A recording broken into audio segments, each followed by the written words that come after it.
Fala galera, tudo bem com você? Eu espero que sim. Vamos falar sobre felicidade plena hoje. O que é felicidade plena para você? O que significa ser pleno na felicidade? Paulo, o dia que eu tiver aquela casa dos meus sonhos, com aquele carro que eu sempre sonhei, o dia que eu tiver aquela esposa ou aquele esposo que eu sempre sonhei, aqueles filhos que eu sempre sonhei, ou o dia que eu tiver dinheiro suficiente no banco, guardado ali para poder viajar para onde eu quiser, eu acho que aí é o dia mais bacana da minha vida, que vai ser o dia que eu vou me completar na felicidade.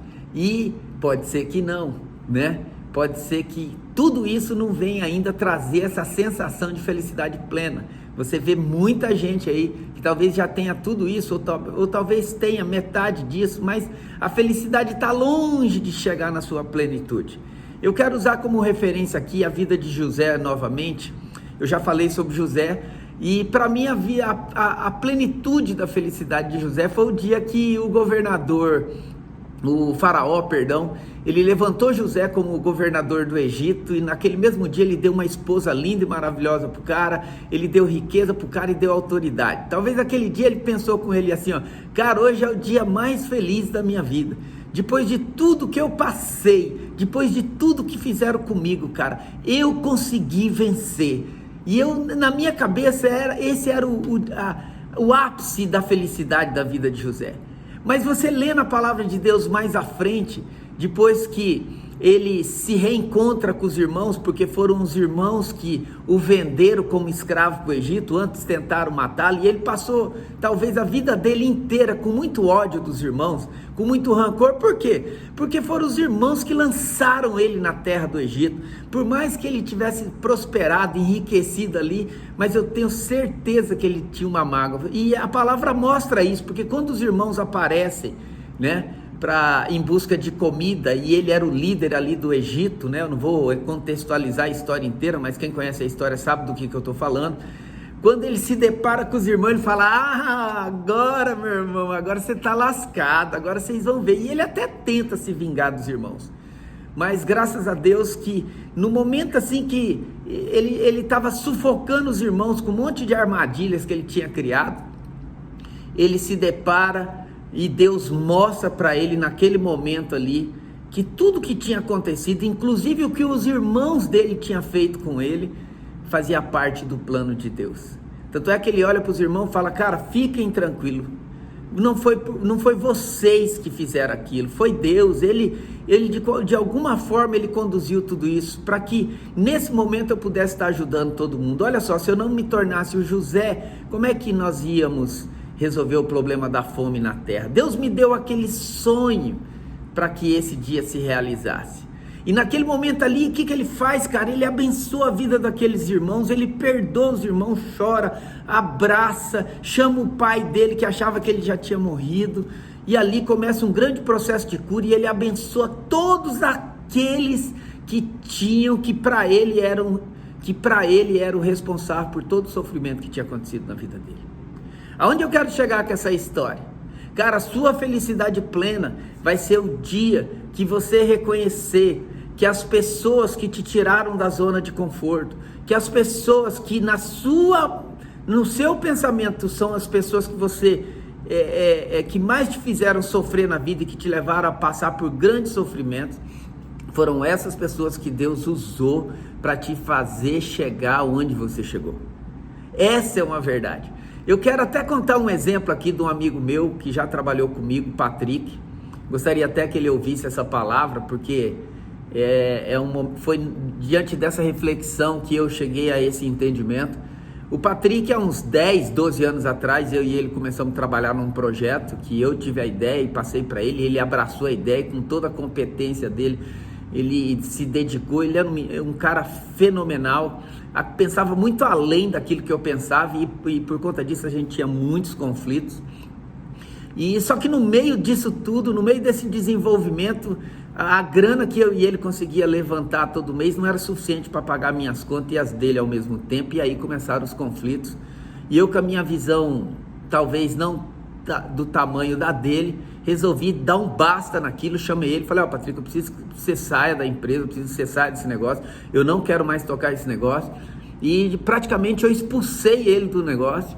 Arrumei uma grana emprestada de um cliente, paguei mais ou menos aquilo que eu podia pagar para ele também não sair de mãos vazias. Eu não fui injusto, mas na verdade eu só queria me livrar daquele projeto, me livrar daquilo, e acabei me livrando dele.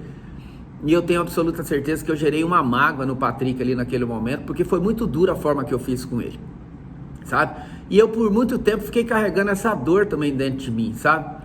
Falei, poxa, eu fui muito duro com o Patrick, a forma que eu agi com ele. Mas o Patrick naquele momento, ele pegou aquele pouco que eu coloquei na mão dele, veio embora para São Paulo, tocou a vida dele, abriu uma empresa. Um ano depois ele voltou, me chamou para trabalhar com ele, e eu não quis ir, eu não sei porquê. No momento eu não senti de voltar. E ele saiu um pouquinho mais magoado por isso, talvez por causa do meu orgulho, e voltou para São Paulo, tocou os sonhos dele. Cara, hoje o Patrick é dono de uma fintech, uma das maiores do Brasil e mais bem conceituadas no Brasil, um cara de sucesso, referência naquilo que ele faz. E o dia que ele se tornou tudo isso, cara, veio um alívio no meu coração, porque eu pensei comigo, falei, cara, se eu não tivesse feito aquilo, que até hoje eu não sei por que eu fiz aquilo, o Patrick talvez não estaria onde ele está hoje, porque foi aquela ação que eu fiz com ele. Talvez eu gerei dentro dele um sentimento assim, que ele falou, cara, agora eu vou provar para todo mundo que eu vou dar certo, e eu não sei o que aconteceu, mas aquele menino deu certo. E olha, Patrick, se você estiver assistindo esse vídeo aí hoje, cara, eu quero te dizer que, por mais que foi de uma maneira muito ruim da minha parte, mas eu me sinto muito feliz em ter participado desse processo maravilhoso da sua vida, e que isso sirva de exemplo para as pessoas que, eu mesmo, eu tinha muita dificuldade com vários clientes, eu tinha algumas mágoas com alguns clientes que cancelaram o contrato comigo e que acabou me levando a vir aqui para São Paulo. Mas hoje, quando eu olho aqui em São Paulo, vendo que eu estou vivendo tão pouco tempo, tem 60 dias que eu estou em São Paulo, eu falo assim, cara, obrigado por esses clientes ter fechado as portas para mim, porque se eles não tivessem fechado, eu não teria vindo para cá. Eu ia ficar naquela vidazinha lá, medíocre, ganhando aquela graninha só para pagar as contas, numa escassez o tempo inteiro como eu estava vivendo, vendo todo mundo enriquecer, e eu não teria chegado aqui onde eu cheguei, que eu tenho plena convicção que aqui é o lugar onde eu vou prosperar. Então, que essa lição fique aí para você, sabe? Você precisa aprender a perdoar, você precisa a perdoar as pessoas que, de alguma forma, de uma forma muito dura e ruim, assim como os irmãos de José foram com ele, assim como eu fui duro com o Patrick, assim como meus patrões, ex-patrões e ex-clientes foram duros comigo, nós temos que perdoar essas pessoas, e o melhor, nós precisamos fazer algo por eles. José, o que ele fez? Ele enriqueceu os irmãos, abençoou os irmãos, falou, cara, se não fosse vocês, eu não teria a grana que eu tenho, né? E eu não teria chegado onde eu cheguei. E ele abençoou os irmãos. E você que é um irmão, o mais rico da casa, deixa eu te fazer uma pergunta, como é que tá seus irmãos? Como é que tá seus sobrinhos? Seus filhos moram em Palacetes, você mora em Palacete, mas como é que tá sua irmã?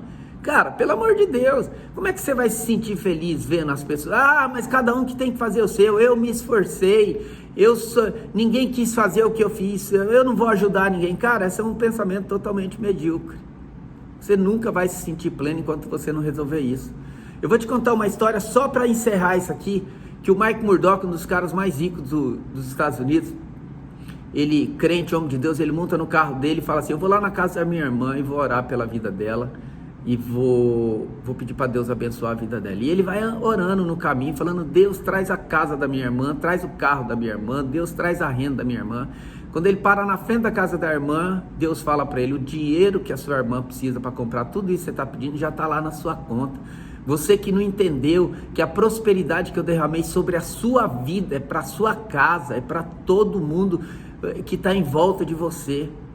Esse dinheiro não é seu, esse dinheiro é da prosperidade, faz parte da sua casa. A sua casa representa todas as suas famílias e as pessoas, né? Ah, Paulo, e eu tenho que agora ajudar as pessoas que me fizeram mal. Que mal? Se essas pessoas que te lançaram e te enviaram para um lugar melhor, como é que essas pessoas são más?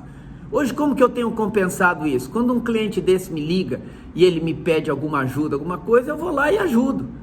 Entendeu? Mas que fica essa lição aí para você, que Deus te abençoe, que essa palavra possa ter tocado no seu coração e que você perdoe e abençoe a vida daqueles que foram muito duros com você. Um abraço.